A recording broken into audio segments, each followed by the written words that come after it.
Trinidad i Tobago. Dwie karaibskie wyspy, które dla większości ludzi są jedynie nazwą na mapie.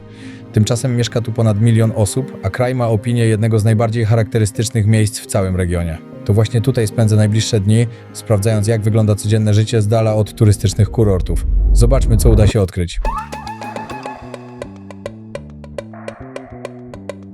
Siemanko, witam serdecznie i pozdrawiam z Trinidad i Tobago. Pieniądze wymienione, trinidadzkie dolary. Jeden amerykański dolar to 6,5 lokalnego dolara. Będę tutaj 3 dni, spokojnie wystarczy. A jak się wcześniej skonsultowałem z innymi, to mówili, że nawet 2 wystarczy, ale jak zostaje 3. Teraz idę po samochód. Ten czas, co tutaj jestem, wynająłem sobie samochód. I teraz zobaczymy, czy nie zrobią mi problemu, że nie mam karty kredytowej, chociaż już bardzo dawno nigdzie nie wymagali, ale to było napisane, że co. Też zaraz się okaże. No i samochodzik wzięty, ale w innej wypożyczalni tam mi nie dali bez karty kredytowej. Tutaj wystarczyły pieniądze, zaliczka w gotówce i mam samochód. $55 za dzień. No i tak, z racji tego, że kiedyś była to kolonia brytyjska, jeździ się po lewej stronie, kierownica po prawej, mówi się tu w języku angielskim. Pogoda nie rozpieszcza. Pytałem się pani z wypożyczalni, no mówi, no kurde, niestety codziennie teraz pada, ale słońce też jest.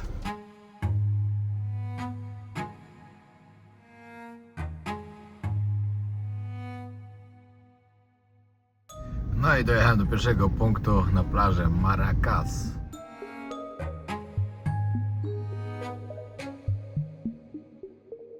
Przyjechałem tutaj, no zobaczyć plażę to też oczywiście i wam pokazać, ale też ze względu na to, że tutaj się jedzie do takiej knajpy, która się nazywa Shark and Bay i je się bułkę z rekinem. Wziąłem sobie jakieś piwko, które ma 0,9%. Nie piję aktualnie, już od chyba z 2 miesięcy, także nie będę na razie tego łamał. Okej, tak wygląda moja buła. Jest tu trochę tego rekina, przyznam szczerze. Dodatki sobie samemu dawałem.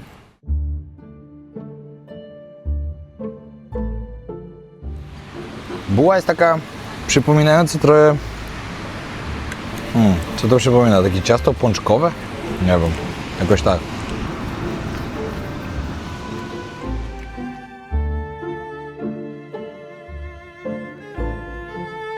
Dobra, jedzonko pyszne. 9 na 10 mogę dać, spokojnie, bo trochę tłuste było, wiadomo, to ciasto, z czego ta bułka była zrobiona, to takie pączkowe. Rybka dobra, sosiki dobre. Także pierwszą rzecz, którą testowałem, smakowało. No, zdążyłem zjeść i ulewa taka, że już zaraz nie będzie widać tej góry naprzeciwko. Co ciekawe, 40% populacji Trinidadu, cała populacja wynosi 1 500 000, około plus minus. 40% ludzie pochodzenia afrykańskiego, potomkowie dawnych niewolników. Kolejne 40% Hindusi, ludzie, którzy przybyli tutaj po upadku niewolnictwa jako pracownicy kontraktowi, no i reszta to już miks, oczywiście. Kolejna miejscówka na trasie, którą przemierzam dzisiaj, jest Damien Bay, tak się nazywa. No ale tutaj plaża już bardzo słaba. Dodatkowo z kamieniami.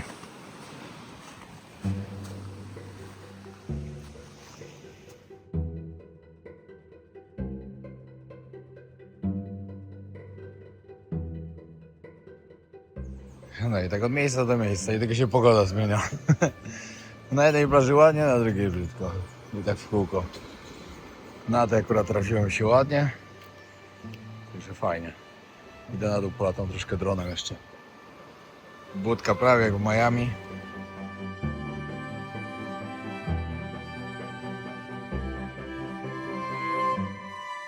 Język, którego tu używają, dokładnie, bo ja powiedziałem, że angielski, ale nie całkiem. To jest kreolski angielski, czyli to jest angielski pomieszany z trochę indyjskim, z takimi językami afrykańskimi, trochę hiszpańskiego. No, wszystko po trochę, ale ogólnie to jest angielski. Tylko mają swoje takie stawki, taki dialekt, można powiedzieć, slang.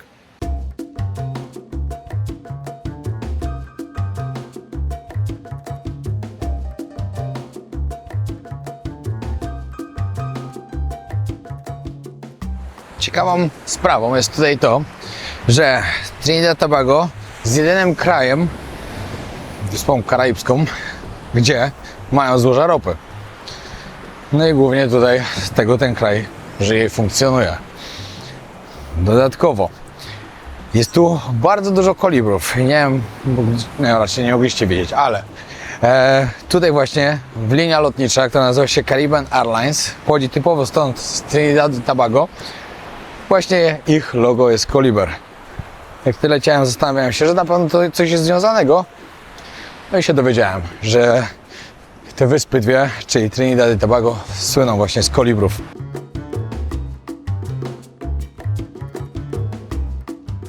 Jeśli będziecie szukali pięknych plaż, takich totalnie karaibskich, no to zdecydowanie bardziej trzeba się wybrać na Tobago, czyli na drugą wyspę, mniejszą, która żyje totalnie luźniej niż ta, no bo wiadomo, tutaj jest stolica, tutaj żyje dużo więcej ludzi, no ale karaibski raj i wypoczynek zdecydowanie tam lepiej.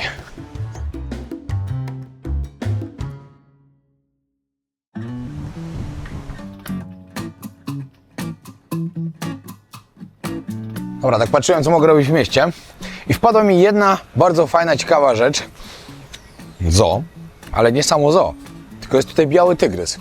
Nigdy w życiu nie widziałem jeszcze białego tygrysa, dlatego przyszedłem go tu zobaczyć. Mam nadzieję, że to cały czas aktualny, że on naprawdę tu dalej jest. Ogólnie nie lubię oglądać zwierząt w klatkach, ale trzeba też przyznać, że niektóre zoo ratują niektóre gatunki, niektóre zwierzęta. To jest biała lwica, a nie biały tygrys. Chyba że tygrys też będzie. Ale biała lwica, patrzcie, tutaj jest. Ona akurat ma drzemkę. Nie, dobra, upewniłem się. Mówię, kurde, coś mi się pomyliło, ale nie. Tu jest biały tygrys. A tutaj król dżungli ma drzemkę. Spotkać takiego lwa. Game over. Wow, patrzcie.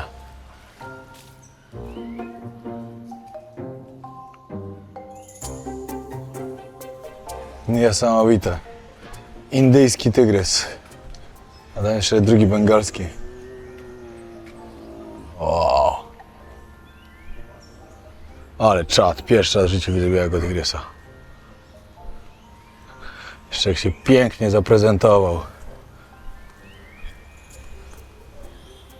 A tam na górze bengalski.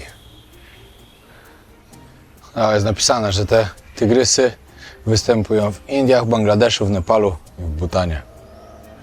Ale jest niesamowite, naprawdę.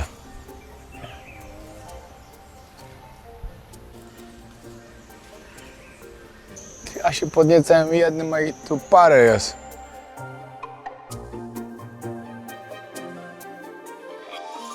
Guziec, taka świnia z Afryki.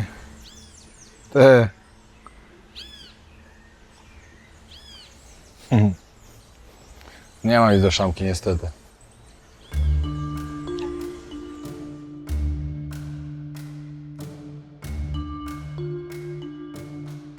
Spoko to zoo. Takie jest trochę małe. No i myślę, że niektóre zwierzęta powinny mieć zdecydowanie większe te wybiegi.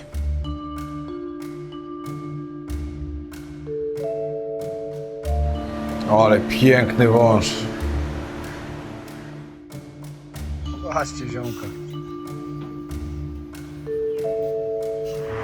Dobra, przejdę teraz do Queen's Park Savannah, czyli do serca miasta Port of Spain. Teraz wam chciałem pokazać coś wyjątkowego, co tutaj się znajduje. Jeszcze z czasów kolonialnych, czasów tego jacy byli bogaci. O, tak to ujmę. Jakie 7 willi sobie tutaj postawili. Magnificent Seven, dokładnie tak się nazywa 7 tych willi. Każda w innym stylu i każda wyjątkowa. Ta jest jedna, przypomina mały zamek. Tutaj druga, zupełnie inna, w zupełnie innym stylu. Tak wygląda w ogóle flaga Trinidad i Tobago. Tutaj numer 3, jeszcze inny styl. 1903 rok, jest na górze napisane. Tutaj numer 4, ta trochę zaniedbana. I tam jest jeszcze 5., 6. i 7. One ogólnie miały być naokoło, nie wiem dlaczego. Czy wszystkie obok siebie są, czy te już nie zaliczają do tego. Ale jest ich 7. Tutaj kolejna willa i to z przodu ją widziałem przed chwilą. Każda tak ogromna i takie wrażenie robi, że w tamtych czasach to musiało być w ogóle nie do wyobrażenia sobie w ogóle. Hej, wiecie co? Lekki błąd przed chwilą zrobiłem. To, co wam pokazywałem, tu 7 willi, znaczy nie pokazałem wszystkie, ale że jest 7 willi, to pierwsze, co wam pokazałem, to mówię, kurde, to wygląda jak zamek. No, to był zamek. Stolmejerów. No i to jest atrakcja w sumie do zwiedzania, no ale że była blisko tych willi, no to myślałem, że to też jest, ale jednak nie. To było coś innego, także się poprawiam.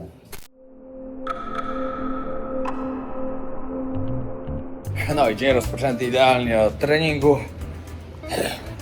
Super. Jadę się pakować do hotelu.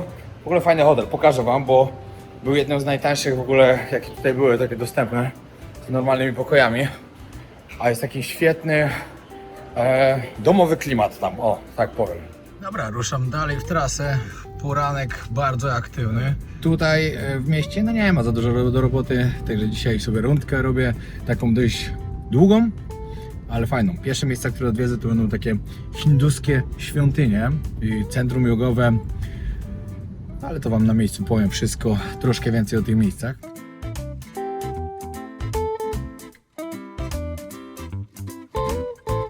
Przyjechałem właśnie do hinduskiej świątyni Hanuman Murti. Tam właśnie stoi posąg Hanumana. 26 metrów i jest największym posągiem tego Boga poza Indiami. Jest bardzo ciekawe. To miejsce właśnie jest bardzo sławne ze względu na to, że robią tu różne pielgrzymki. Piękne są też te świątynie hinduistyczne. Niestety nie mogę wejść do środka, bo jest zamknięte. Dopiero o 17 otwierają.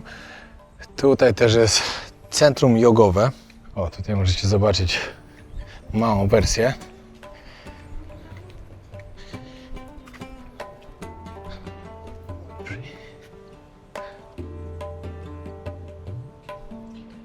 No i tu możecie zobaczyć ten wielki posąg.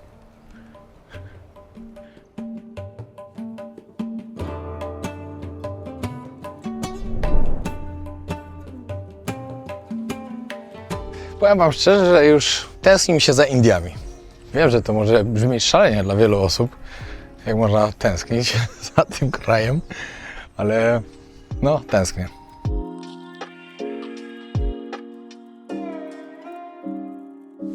Następne bardzo ważne miejsce dla Hindusów, Temple in the Sea. Początkowo ta świątynia miała być wybudowana na lądzie. Kolonizatorzy nie zgadzali się na to, żeby ona w ogóle była wybudowana, ale po wielu próbach w końcu zgodzili się. No i człowiek, który Sadhu dokładnie, czyli tutaj ten kapłan, taki święta osoba właśnie w hinduizmie, stwierdziła, że zrobi coś wyjątkowego i przyniesie tę świątynię na morze. No i mogliście zobaczyć z drona, jak to wygląda, jak jest ulokowane. Shiva.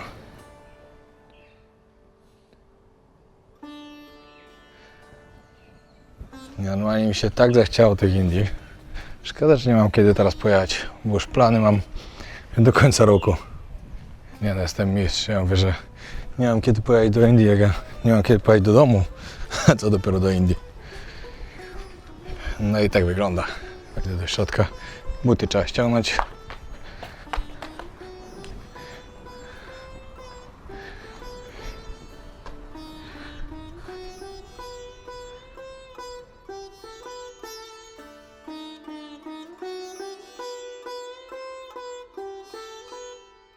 No taka atrakcja, jak przyjeżdżacie akurat bokiem i macie chwilę, żeby zaglądać, no to można zaglądać, ale szału nie ma.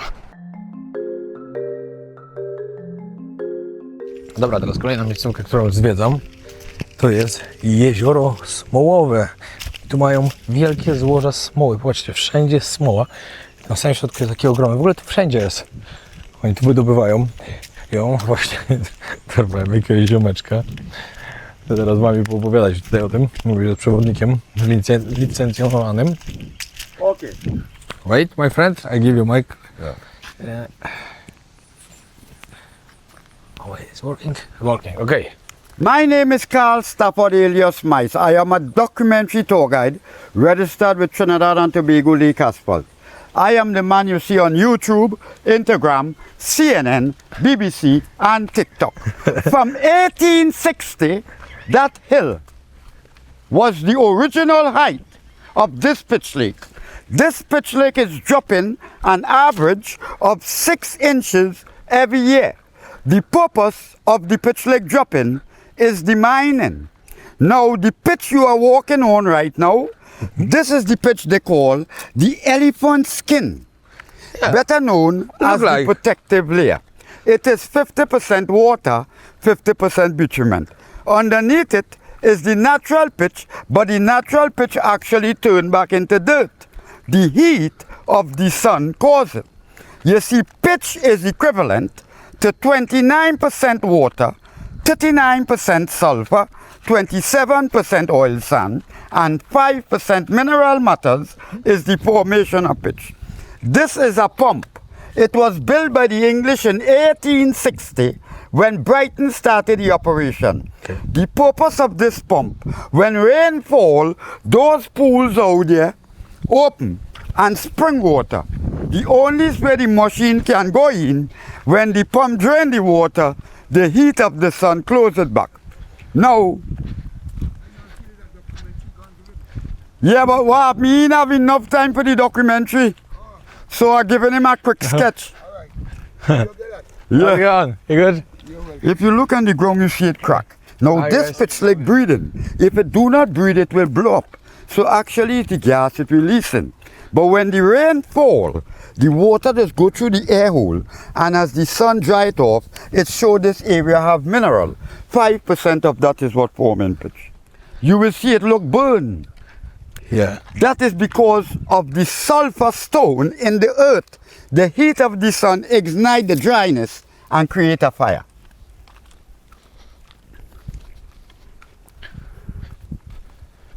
Who was here first? Which year?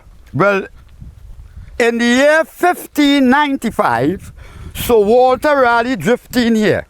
But the Amerindians, which is tribal people, was the first people started using this pitch.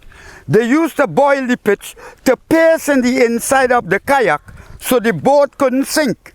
Once you pierce the inside of a boat with asphalt, that boat becomes a flotation. This is true. Pitch from here. The people take it to England and they can Well, see on the road in London. England started the operation in 1860. Trinidad and Tobago bought it in 1978. So it's now known as Trinidad and Tobago Lake Asphalt. But England get back the money in pitch. Yeah. So they store a very large amount of it. The guy does really do dignitaries like presidents, prime ministers, and movie stars. But sometimes I come out with the regular tour guide. But I am a dignitary tour guide. I'm lucky. Yeah.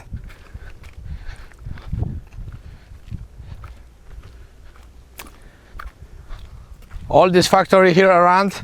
That It's factory going up. was started in operation by Brighton Lake Asphalt. That is the factory where Trinidad and Tobago bought. Now, in 1860, the English came and built that building together with that house, which is the pump. What made them build the pump? When they started mining here during the rainy season, the pools begin sending up water because the pitch lake sitting on a basin of sulfur water.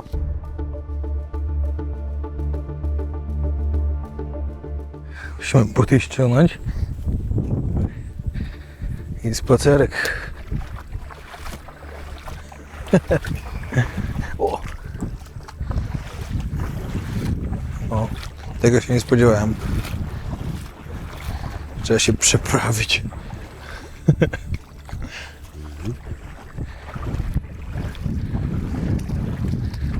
Nie no, Aca mocny, gdzie mnie zabrał?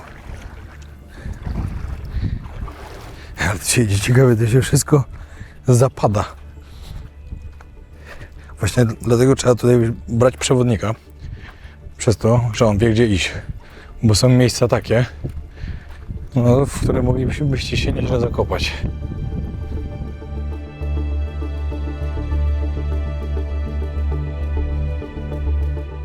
these are pools that's open as large as 50 to 60 feet in width. When rain fall, when that pump drain off the water, the heat of the sun is what close the pool back. But when these pools close in, the fishes get oxygen from holes like that they call air pockets.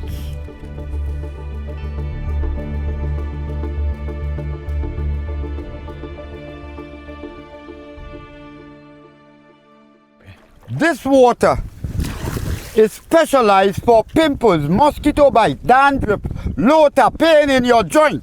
People suffer with arthritis, rheumatism, headaches, and stroke patients. It was proven by doctors all over the world. Dobra, teraz możecie się ze mnie śmiać. Ja myślę, że i tak większość ludzi ma to samo. Ja byłem przekonany, że smołę się wytwarza, a nie, że ona jest naturalna.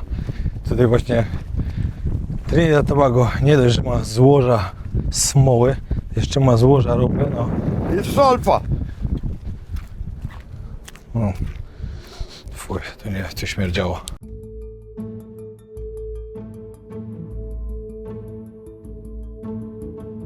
A this extractor goes on that dark spot and dig the pitch. A loader picks it up, put it on a trolley. The trolley dump it over there. That's the stockpiling ground. Another loader picks it up and put it onto those things on top the bridge. They are called buckets. Each of the bucket carry 1 ton. It goes straight up to the top. Watch to my right. You are seeing some red sheds. Those are boilers, better known as still. That pitch boiled for 18 hours, 350 degrees of heat, Fahrenheit. They extract the water, the sulfur and the gas, then it becomes asphalt. Now asphalt make things like camera case, phone case, roofing shingles, zibat, pen, pencil covers, paint, plastic dashboard, tires, included roads. No part of the world have it, only Trinidad and Tobago. There are 5 other pitch lakes: Italy, California, Venezuela, Norway, and China. The type of pitch they have, we also have it. I'll be showing you. Come this way.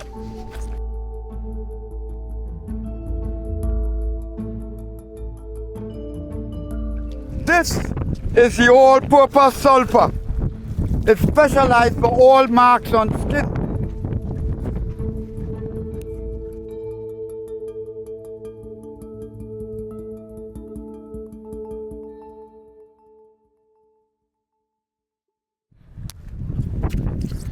This is the pitch they have in Italy, California, Venezuela, Norway, and China. It's a pitch we call the mother of the pitch. 40% sulfur, 60% bitumen. Venezuela extract kerosene from them own. I am the only guide can sink in this. I will show you.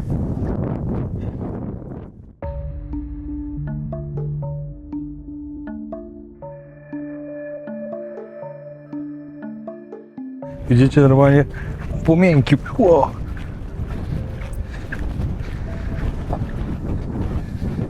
No jest as.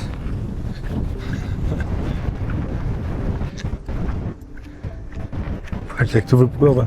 Świeżutkie. You stand right there with that camera. Maybe I don't want. Maybe you can show it. Whoa. You see?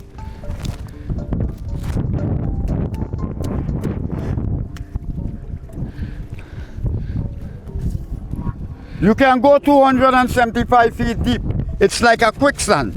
That's why the other tour guides, when I come in, they come off. I am a dignitary tour guide. They don't even know you just a regular. Kill them dead, you is a big dignitary. But I do dignitaries. Yeah. Come this. This is the power sulfur. Wow. It Why? is specialized Why it's green? Why it's because of the sulfur gas Okay. coming directly from the earth. You see? Oh. And if you have a problem inside, you can do this. You sure? I am guiding here 55 years.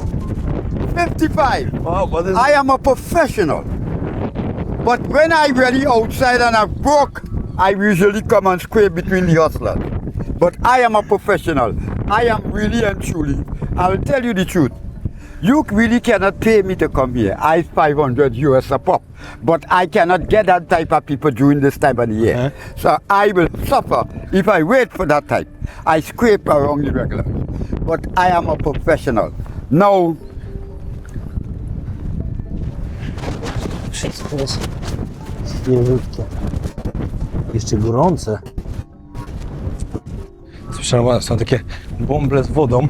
Jak przez przypadek się nadepnie na ten bąbel, on się rozwala, to normalnie ta woda szparzy.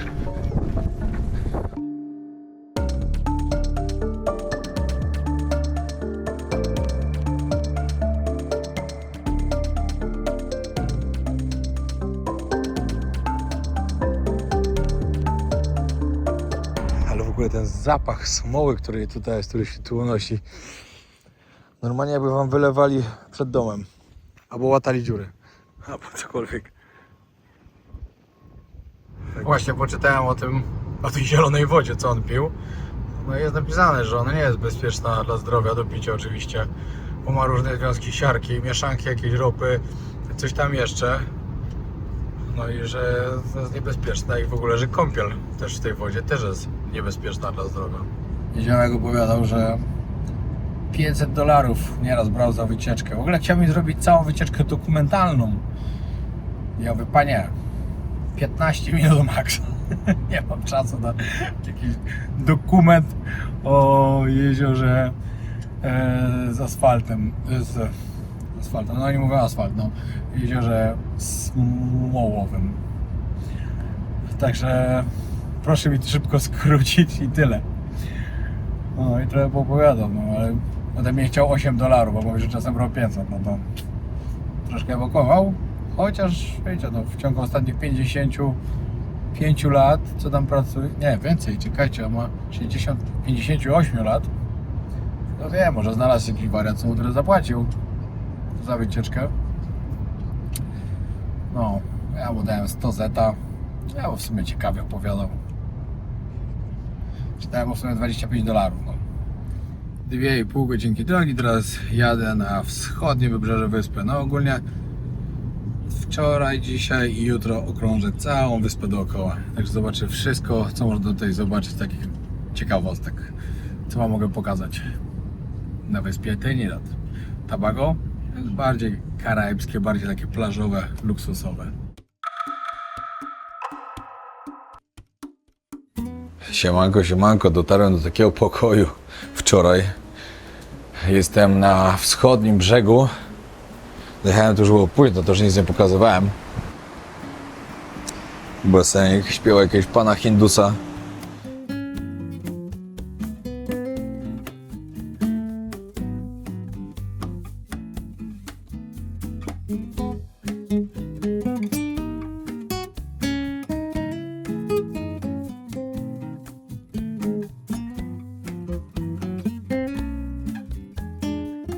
Co do bezpieczeństwa w Trinidad Tobago, osobiście ja uważam, że dla turysty i po moich odczuciach jest bardzo bezpiecznie, znaczy może nie bardzo bezpiecznie, ale jest bezpiecznie. Ludzie byli bardzo mili dla mnie. Jeździłem też w nocy, normalnie się jeździło, chodziłem wszędzie, gdzie chciałem, nikt mnie nie zaczepiał. Bardzo normalne. Wiecie, jak się przyjedzie po Afryce do takich krajów, to jest naprawdę zupełnie inne odczucia są, ale samo w sobie Trinidad i Tobago, no Tobago jest bezpieczne podobno bardzo, ale Trinidad, no wiadomo, są tutaj problemy z gangami, z narkotykami, z morderstwami przede wszystkim. W tamtym roku na rejsie poznałem takiego pana, który był z Trinidad i Tobago, to powiedział mi, że tu dziennie giną 3 osoby. Nie wiem, czy te statystyki dalej się potwierdzają, może już się uspokoiło trochę, może jest lepiej, ale wiem, że to był bardzo duży problem z tym. I właśnie, że gangi między sobą walczyły o wpływy, właśnie o handel narkotykami i tak dalej. Także pewnie, że te problemy są na pewno dla turystów. Myślę, że jest całkiem bezpieczny.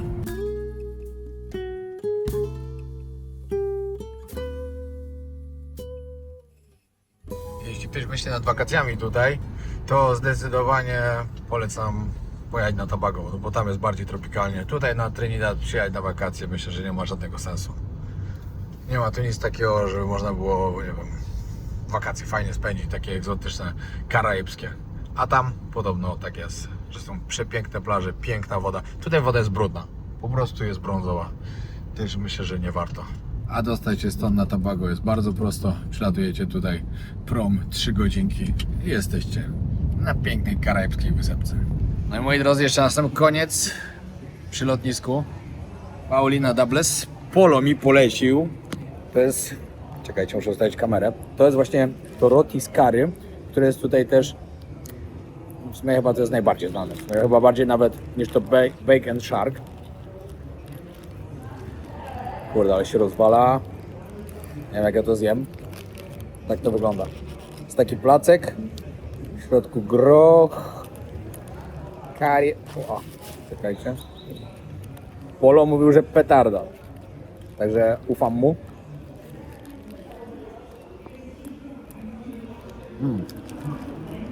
Dobra.